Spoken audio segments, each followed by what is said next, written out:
سنت اعمال میں سے 7ویں چیز، مجلس سے اٹھتے وقت کچھ اعمال ہیں۔ مجلس جب برخاست ہو تو اللہ کا ذکر کرتے ہوئے اس مجلس سے کھڑا ہو۔ ان ابی ہریرہ رضی اللہ عنہ قال قال رسول اللہ صلی اللہ علیہ وسلم ما من قوم یقومون من مجلس لا یذکرون اللہ فیہ الا قاموا عن مثل جیفۃ حمار وکان لهم حسرۃ، رواہ ابو داؤد 4855 روایت کا نمبر ہے۔ حضرت ابو ہریرہ رضی اللہ تعالیٰ عنہ فرماتے ہیں کہ جو قوم بھی کسی مجلس میں بیٹھے اور اس میں اللہ کا ذکر نہ کرے، جب کھڑے ہوتے ہیں ایسے جیسے مردار گدھے پر سے کھڑے ہو رہے ہوں، اور ان کے لیے افسوس کا باعث ہوگی۔ اگر مجلس میں ان کاموں کو جھوٹ نکل گیا، کوئی دوسرا اللہ تعالیٰ کی ناراضگی کا کام ہو گیا، تو مجلس کا ایک کفارہ اللہ کے نبی نے بتایا۔ ان ابی برزۃ الاسلمی رضی اللہ عنہ قال کان رسول اللہ صلی اللہ علیہ وسلم یقول اذا اراد ان یقوم من المجلس سبحانک اللہم وبحمدک اشہد ان لا الہ الا انت استغفرک واتوب الیک، فقام رجل یا رسول اللہ انک لتقول قولا ما كنت تقوله فيما مضى، قال کفارۃ لما یکون فی المجلس، رواہ ابو داؤد 4859 روایت کا نمبر ہے۔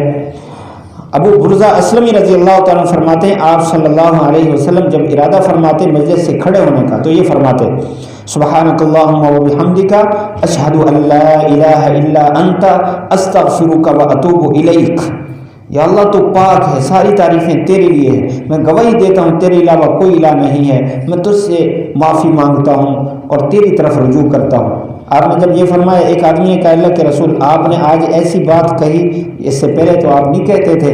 آپ نے فرمایا مجلس میں جو کوئی کوتاہی ہوگی اس کے لیے یہی کفارہ ہے۔ جب مجلس سے اٹھ رہا ہے، لوگ بیٹھے ہیں تو بیٹھنے والوں کو سلام کر کے جائے، یہ بھی سنت ہے۔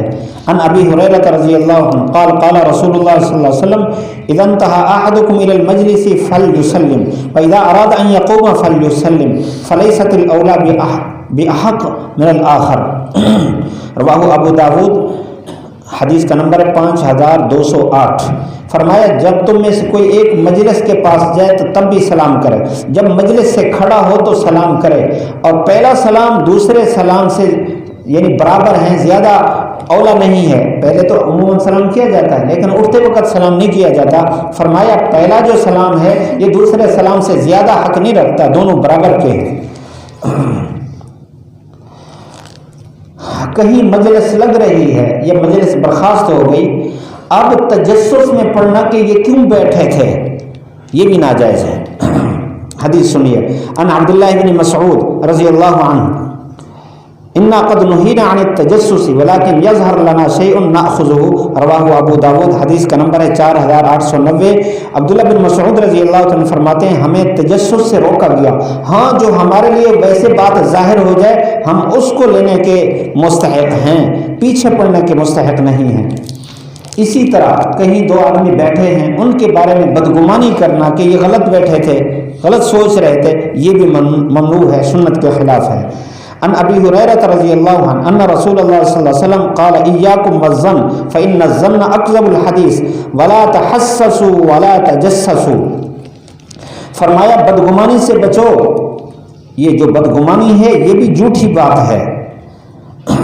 تحسسوا تجسسوا، تحسس کا معنی ہے کہ فکر میں پڑنا کہ یہ کیوں بیٹھے تھے، ایسا بھی نہ کرو، اور تجسس کا معنی ہے بندہ پیچھے لگانا تحقیق کے لیے کہ یہ کیوں بیٹھے تھے، تجسس، اس سے بھی اللہ کے نبی نے روکا ہے۔ یہ مجلس کے آداب ہیں، ابتدائی، دورانی اور بعد کے۔ اللہ تعالی عمل کی توفیق نصیب فرمائے۔